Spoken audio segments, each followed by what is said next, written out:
Jammu Kashmir pensioners United front के banner तले वादी कश्मीर के कई अजला में 23 जून को रिटायर्ड सरकारी मुलाजिमीन ने अपनी मांगों खास तौर पर 8 पे कमीशन के निफाज को लेकर पुरअमन एहतजाज किया। इस दौरान उन्होंने पेंशन और फलाह व बहबूद से मुतालिक उनके देरीना मुतालबात को उजागर किया। इस दौरान जिले पुलवामा और जिले गांदरबल में भी पेंशनर्स इकट्ठे हुए और अपनी मांगों को लेकर एहतजाज किया। एहतजाजी पेंशनर्स ने प्ले कार्ड्स और बैनर्स उठा रखे थे और अपने मुतालबात के हक में नारे लगाए। उन्होंने इंतजामिया से मुतालबा किया कि उनके अहम मुतालबात बिलखुसूस 8 पे कमीशन के निफाज पर फौरी अमल दरामद किया जाए। इस दौरान पेंशनर्स का क्या कहना था, आइए देखते हैं इस रिपोर्ट में।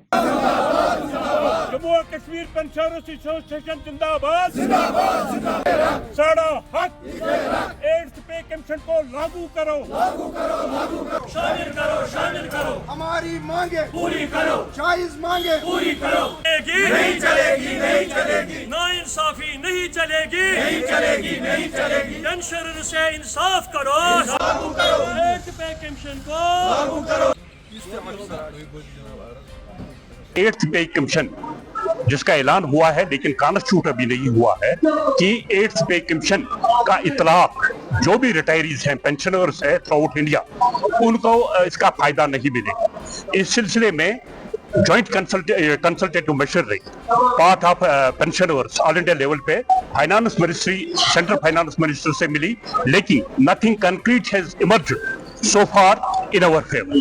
इसलिए आज इन अप्रहेंशन और दूसरे जो हमारे खदशात हैं, इनको अपना इसके खिलाफ अपना इजहार करने के लिए मतलब पहली दफा हम मुल्की लेवल पर इसके खिलाफ आज मेमोरेंडम डीओपीटी जो है पीएमओ ऑफिस का, department of pension and training, उनके ऑफिस में भेजे जा रहे हैं थ्रू कंसर्न डीसीज। ये चीफ सेक्रेटरी को भेजेंगे और चीफ सेक्रेटरी जो हेड होता है, एडमिनिस्ट्रेटिव एंड एग्जीक्यूटिव हेड होता है स्टेट का, यूटी का, वो इसको पीएमओ ऑफिस भेजेंगे। ये हमारा पहला मरहला। अगर पेंशनर्स के खिलाफ ये 8th पे कमीशन आ गया तो मुल्क भर में एक तहरीक चलेगी जिसकी सारी जिम्मेदारी मरकजी हुकूमत में होगी और फाइनेंस मिनिस्ट्री जो है मरकज की, उस पे होगी। जो भी इसके नताइज होंगे, ये एकजुट होके 1 करोड़ पेंशनर्स इसके खिलाफ एक तहरीक चलाएंगे। We came here with the representatives of employees to present the memorandum of pensioners through Deputy Commissioner Pulwama. The government of India is reportedly planning to exclude pensioners retired before 11/2026 from the 8th pay commission. This is unjust, discriminatory and a clear violation of 1982 Supreme Court judgment which guarantees pension party. The key points are: pension enrollment increase pension by 20% at the age of 80, replacing the existing system of 5% rise every 5 years post retirement. Medical allowance: the pensioners in Ladakh receive Rs 1000 while those in J&K receive Rs 300. This is totally injustice. Inclusion in 8th pay commission: every pensioner deserves equal treatment. जो हमारी genuine demands है pensioners की, उसमें issues 2-4 आज हमने जो हमें इस मेमोरेंडम में हमने लिखे हैं, वो हमें कंसर्न डीसीज को हमें सबमिट करने हैं। इश्यूज तो बहुत सारे हैं।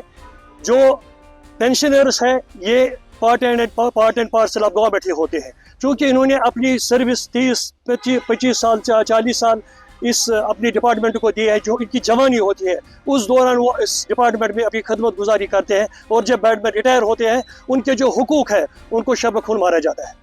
उस सिलसिले में पूरे मुल्क में आज क़य्यूम साहब की क़यादत में एक पुरअमन एहतजाज का मुनक़िद किया गया है। उसमें जो हमारे जेन्युइन डिमांड्स हैं, उनमें सबसे पहले जो हमारी पहली डिमांड है इस डिमांड चार्ट में जो हमारा मेमोरेंडम है, इसमें पेंशन एनहेंसमेंट है। आपको नहीं, पेंशन एनहेंसमेंट जो सबसे पहला है, पेंशन एनहेंसमेंट जो है उसमें सबसे पहली जो डिमांड है उसमें 80 एज जो होती है मुलाजिम की, जब रिटायर होता है वो जो जब उसकी 80 एज पार होता है, 80 साल के बाद होती है, उसमें 20% की इंक्रीज होती है, पेंशन एनहेंसमेंट होती है। लेकिन एक डिमांड उसमें रखी गई है कि जब एक मुलाजिम रिटायर होता है तो उसको हर 5 साल के बाद 5% का इनहेंसमेंट किया जाना चाहिए, क्योंकि जब वो रिटायर होता है 60 के बाद 5 साल के बाद 80 साल तक उसको ये 20% मिलना चाहिए, ताकि वो 60 साल के बाद ही इस फायदे का मतलब हकदार बने। पहली डिमांड है। दूसरी डिमांड ये है कि जो मेडिकल अलाउंस है हमारा, ये सिर्फ 300 रुपये हमें मिलता है और मुलाजमों को भी 300 ही मिलता है, और जबकि यूटी हमारे साथ ही लद्दाख है उनको 1000 रुपये मिलता है मेडिकल अलाउंस, जो हमारे साथ पूरी तरह नाइंसाफी है। अगर यूटी लद्दाख है और यूटी जम्मू कश्मीर भी है, हमारे साथ नाइंसाफी क्यों है? हमें भी इस दायरे में लाया जाए, हमें भी मेडिकल अलाउंस 1000 रुपये दिया जाए।